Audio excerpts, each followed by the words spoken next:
Buenas tardes, mi nombre es Jorge Ortiz. En la tarde de hoy queremos invitarlos a que vean este video junto con mis compañeros Yuribel Parra, Sare Larrieta y Juan Fernando Ortiz. Vamos a compartir con ustedes qué es estadística. La estadística es una herramienta que nos ayuda a realizar análisis de datos en los cuales junto con sus inferencias podemos tomar decisiones dentro de cualquier ámbito, sea un ámbito personal, empresarial, hasta de ingeniería, entre muchos otros. Estimados compañeros, mi nombre es Juan Fernando Ortiz y en el presente trabajo desarrollaremos habilidades de pensamiento matemático, análisis de interpretación, modelación y comunicación. A través de un mapa mental transmitiremos los tipos de medidas estadísticas que existen y para qué se usa cada una de ellos, los tipos de distribución de frecuencia y sus componentes y los tipos de gráficas más comunes. Estadística. Medidas estadísticas.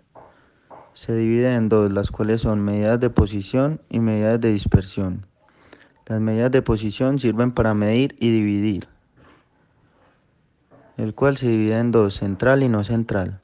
El central permite resumir la distribución de los datos en un solo valor central, los cuales son medida aritmétrica, medida armónica y medida geométrica.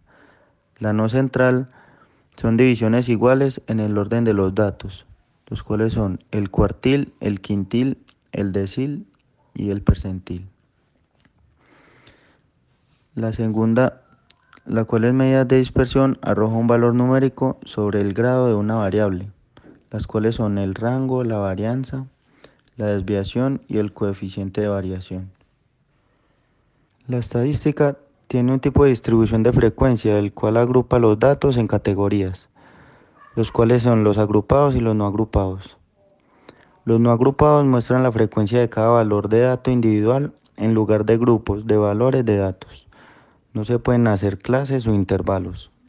Los agrupados reciben los datos agrupados en intervalos o en gráficas más comunes, las cuales son gráfico de barras, gráfico de áreas, gráfica de circular, histograma y gráfico de líneas. El modelo de regresión es un proceso estadístico el cual nos sirve para analizar la relación entre dos o más variables, siendo una de ellas dependiente al resto de variables. Este análisis regresivo hace posible comprender cómo las variables independientes afectan directamente a otra variable que dependa de ellas. El análisis de regresión nos facilita que podemos calcular un valor futuro de una variable. Existen hoy en día múltiples aplicaciones para realizarlas, ya sea a nivel empresarial como personal o social. El análisis de regresión es una herramienta muy práctica. Las regresiones lineales presentan la ventaja de que puedes hacer una predicción del comportamiento de alguna variable en un determinado punto o momento. En la administración de empresas se utiliza para comprender mejor cuáles son los elementos que tienen un mayor impacto en los resultados, cuáles afectan a otros elementos de la empresa o cuáles se pueden ignorar. De esta forma, las empresas obtienen información importante que pueden aplicar rápidamente en sus organizaciones para mejorar su eficiencia. ¿Cuál es la función de cada uno de los tipos de medidas estadísticas que hay? Las medidas estadísticas de centralización nos sirven para determinar los valores centrales o medios de la distribución. Las medidas de dispersión nos van a dar una idea sobre la representatividad de las medidas centrales. A mayor dispersión, menor representatividad. Medidas de localización, útiles para encontrar determinados valores importantes para una clasificación de los elementos de la muestra o población. Y medidas de la simetría, sirven para ver si la distribución tiene el mismo comportamiento por encima y por debajo de los valores centrales.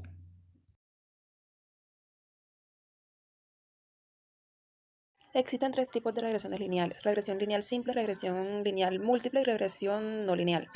Regresión lineal simple es el más utilizado y el más sencillo y se trata de estudiar el efecto de una variable independiente sobre una variable dependiente. Regresión lineal múltiple. Cuenta con más de una variable independiente. Este modelo lo aplicaremos cuando tengamos razones para creer que hay más de un factor que afecta a la variable de estudio. Regresión no lineal. Hay ocasiones en que la relación que puede darse entre variables independientes y la variable dependiente no cuenta con un desarrollo lineal, sino que tengan, por ejemplo, un crecimiento exponencial. De datos, entre otros. Entre estas formas de presentación está la escrita, la tabular y la gráfica.